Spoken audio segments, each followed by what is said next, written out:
Thank you so much for joining us today. Nicolas Maduro's regime in Venezuela has held your brother, Juan Requesens, who is an elected member of Venezuela's National Assembly, as a political prisoner since 2018. What led to his detention, and what are the charges against him? And can you also please tell us a bit about the government's decision in his case over the summer?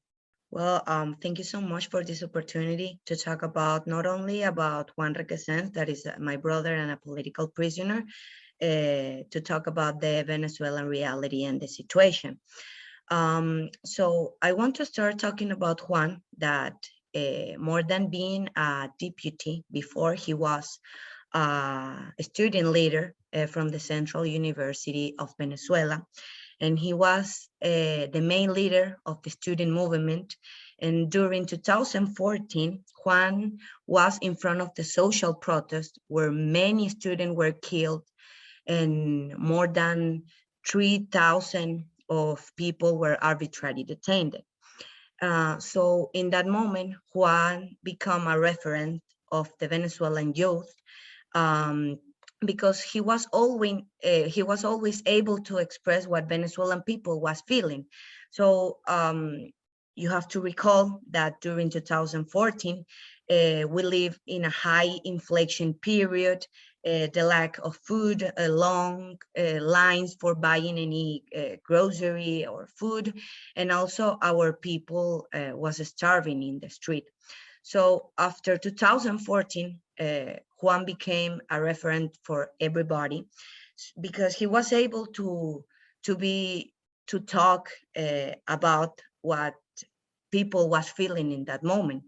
So he had the opportunity to be one of the youngest deputy in that moment in 2016, elected by the Venezuelans.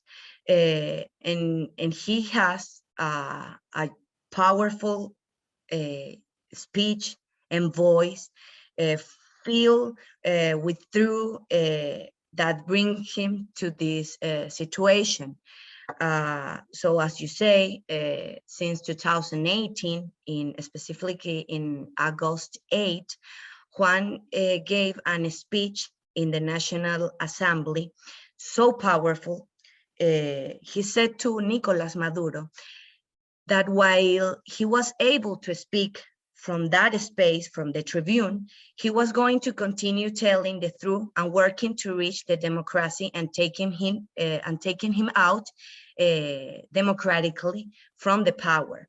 He said in that moment, today I can speak from here.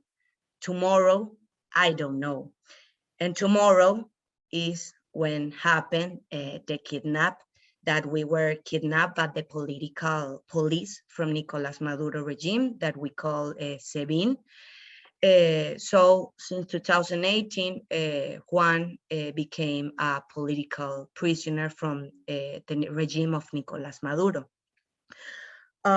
He was blamed, they are blaming him to being involved in the drone attack that was in August 4 of 2018. But the ironic of this case is that until today, until months ago, that they said that he need to be 8 years without freedom, because was the final statement of the case. Until today, until this date, they didn't show any proof against Juan. So of course, the case he's blaming is a coup. The Chavism internally know that, and they know the International Criminal Court is looking very close. So Juan has been in 3 years in prison in Helicoide, SEBIN, and now is in a home arrest. But don't misunderstand this, the home arrest things. He is still in prison, of course, with a better condition because he is in a home, but he's still without any freedom. He has this bracelet in his ankle, And of course, the house is under custody from the people from the SEBIN. So this is the reality today. The people involved in the same situation as Juan, the same people that they are blaming that they were against Nicolás Maduro, they were 17, and a lot of them, young people like me or young people like Juan, they are to be 30 years in prison. Juan, the sentence for Juan was 8 years, even when he is innocent and they didn't have anything to show against him. But that's the reality, and that's the things that you need to live when you do politics in a country like Venezuela. You mentioned the scrutiny of the international community on the human rights situation in Venezuela. And in September, there was a United Nations report published concluding that Venezuela's top leaders, including President Maduro, had repressed dissent through a coordinated campaign using crimes against humanity, including the use of torture and sexual violence. What actions do you think that the international community should take? And how is the Maduro government responding to this and other reports? Well, I think the first thing is that we can't stop here. I mean, there is a long way to go through if we want the multilateralism to be respected and human rights to be defended all around the world. A few days ago, actually, the Human Rights Commission ratified the mandate of the fact-finding mission. So I consider this a right step forward. But international community, I think, need to make more diplomatic efforts to protect Venezuelan life. And also we have to take actions. But really, I don't have the answer for this. I mean, the answer for take actions by the Venezuelan inside and outside the country. Because you think how is possible that in 21st century, people is being tortured and raped and killed by the government because you think differently. So then, few days after, you look at the representative talking, the representative from the Nicolás Maduro regime talking in the United Nations General Assembly about democratic values and the respect from the human being. So, of course, this is a huge hypocrisy. So we need to say clearly to the dictatorship, Nicolás Maduro, that they will lose any benefit to the international community if they don't release political prisoners, if they don't respect human rights, if they don't stick to international rules. Bringing them out the power have been very difficult, as you may see, and as you may know. But we cannot pretend as they don't want to go. I mean, we cannot pretend as they could go out and they are allowed to bring their hand filled in blood, bringing in their international community, and the world has to look at other side. So what the international community needs to do is continue the pressure against Nicolás Maduro, because they need to understand that they don't have any place to go, because every country, every government, every institution, every organization, international organization, every space knows what they are doing. So it is important to continue the pressure. It is important to continue raising their voice against Nicolás Maduro regime and calling them as what they are, a regime. We can't continue talking about Nicolás Maduro as a president, because he's not a president, he's a human right violator. And talking about this, Venezuela is the first country in our continent that is investigated by the International Criminal Court. So this is an important and powerful message for all the world, that we need to continue the pressure. We need to say what they are doing. we need to close our relationship with them, because it's the only way that we put them in front of the wall, and they have to understand that they, if want to be in the political game, you have to release people. You have to respect human rights. You have to do what the rules of international community said. So it is a hard question, of course, because not only in Venezuela, I think many countries and the international community has given too much support, but for today it's not enough. So these spaces are super important because we continue showing that we are in the same situation, that Venezuela is not better, as the social media said, and every space that the regime has, as the United Nations Assembly, that they have a voice there, we cannot tolerate that they are talking about respect of human rights, but then in Venezuela, they are violating the human rights. So these spaces need to be filled with the people who has values, who has democratically values, who want to change the country, and this only could be with the support of the countries. As your own university's president of the student union in 2017, you found yourself involved in what became student-led protests and that grew against the Maduro regime. And you yourself were ultimately arrested and then have found yourself now living in exile. Could you speak to what that experience has been like, having to live abroad and live in exile, and how have you been able to continue your own activism from abroad? Being an activism limits a lot your capacity to develop a professional career in the international sphere. And when why I say this, because the reality of being outside is that, for example, in my case, I applied to many international NGO positions or UN position, even in entry position as a staff support, administration support.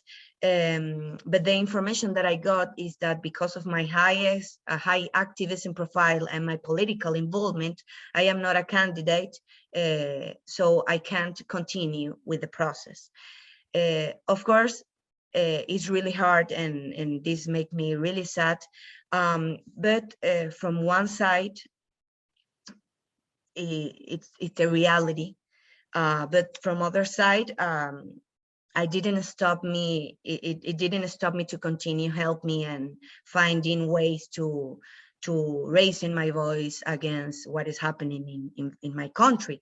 So I had to make my own way, and I have worked as a baby sister, cook helper, a dishwasher, cleaning a restaurant, taking care of an old woman. But also I had the opportunity and to constitute and to create and to lead a committee of people that have been victims of brutal human rights violations and crimes against humanity. So there where I am helping from the distance the victims.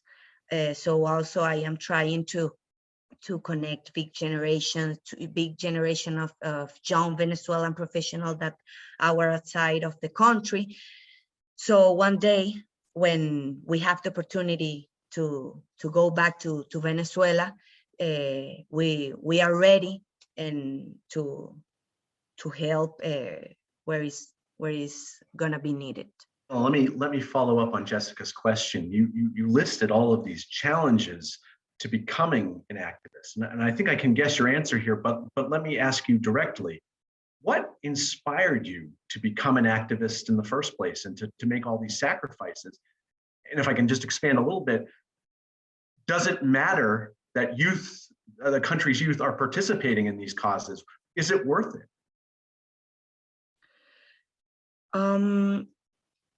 I think one of the things that inspired me is the word to becoming an activism and to raise my voice and fight for what is right. It was being an university student. I was a student from the Central University of Venezuela, the main university in the country, a public university with many problems. We call the Central University like the little Venezuela because everything what's happening in the country is it's happening or have a big punch for the university. Because when I started in the university, my brother was elected president from the student center from our school faculty, political science.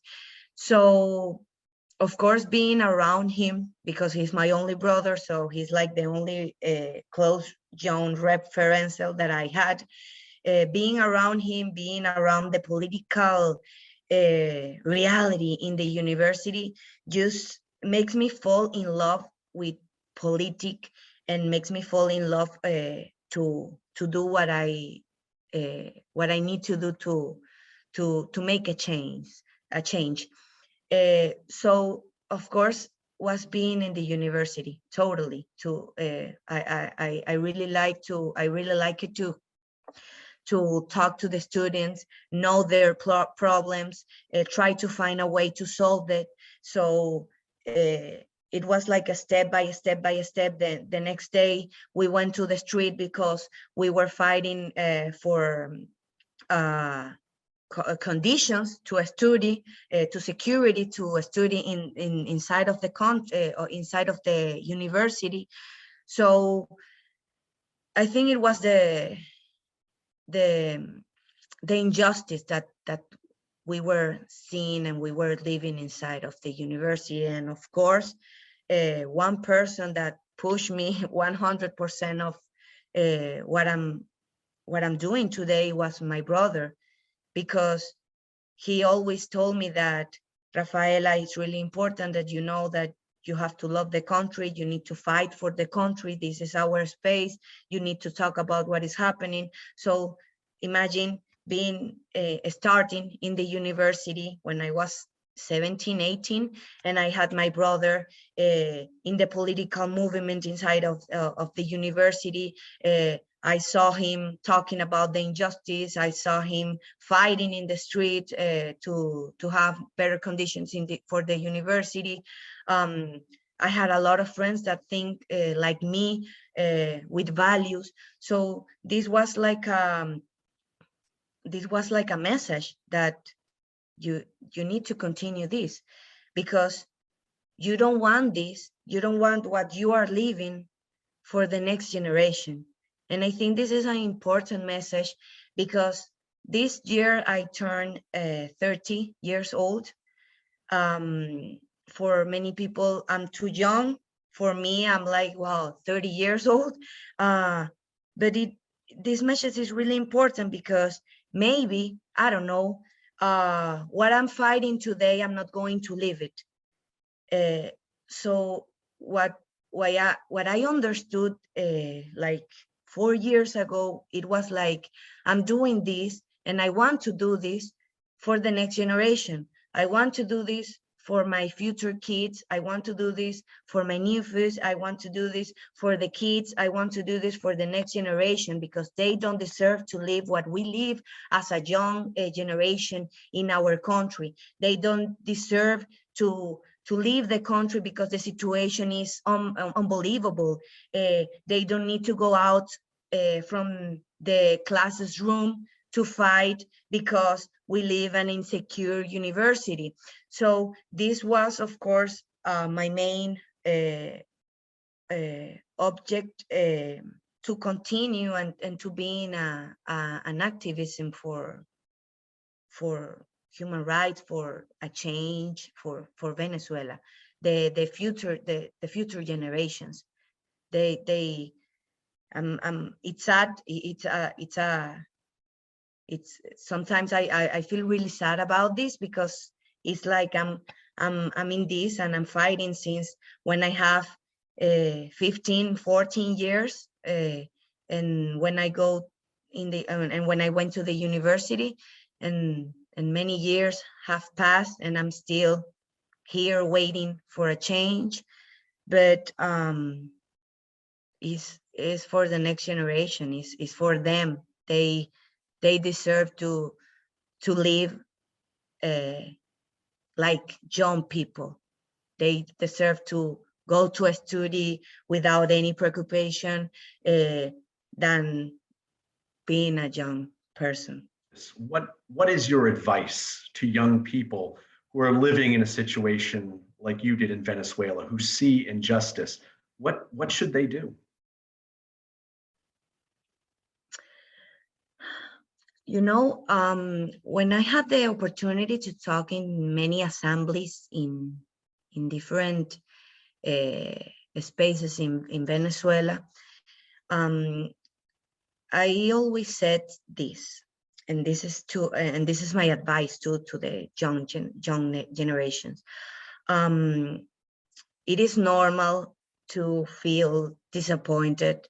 It is normal to feel super down, to feel in a hole that you can't reach the light. It is normal to be sad. It is normal to cry, to be angry. But what we can't accept is that what we can't accept is just being like that, just laying down and said that this is the end.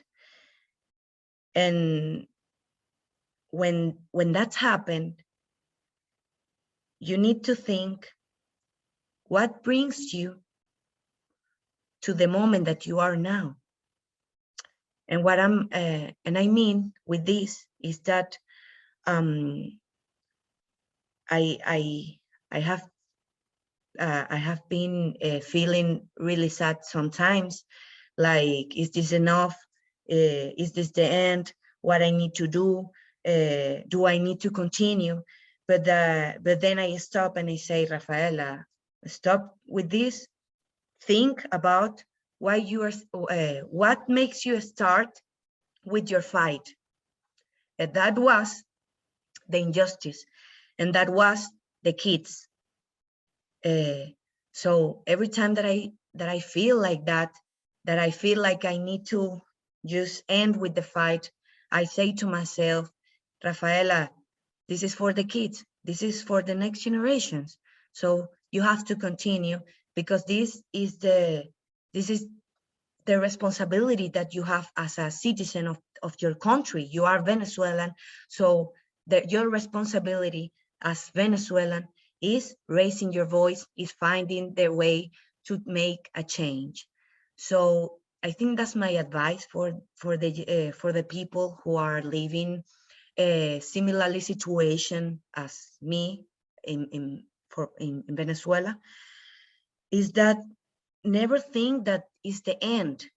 I know it's hard, is sad and is disappointed, and sometimes you think, how could I continue if I know that the people is dying, that we have a political prisoner, but we have to continue just because of that, just because the political prisoner can't raise their voice anymore because they are behind bars. We have to continue, and you have to continue, because for the people who were killed, they can't and they will never raise their voice again. So we are their voices. We are their voices from the parent who are crying every day because they lose a son We are the voices from all the people who left the country because of better reality. We are the voice for all the people who doesn't have the strong, who doesn't have the powerful energy to raise in their voice. We need to be their voices. So that's, I think that's an important empujón, like an important push to continue with this. I think that's my advice. I mean, we are not alone. And I knew that when I had the opportunity to go out from the country to talking about the Venezuelan situation, and I met a lot of people from other countries that they were living a situation like in Venezuela. And I said, I'm not alone. I mean, there are more people, sadly, fighting for what I'm fighting, with my same values, with the democratic values, with the freedom values. So I need to continue. I need to continue for them too. I need to continue because I want to make a change in my country. I want to make a change in the world, and we need to do it because we have the opportunity. When we have the opportunity, we need to take it, and we need to raise our voice. No matter where we are, we need to talk about what is happening.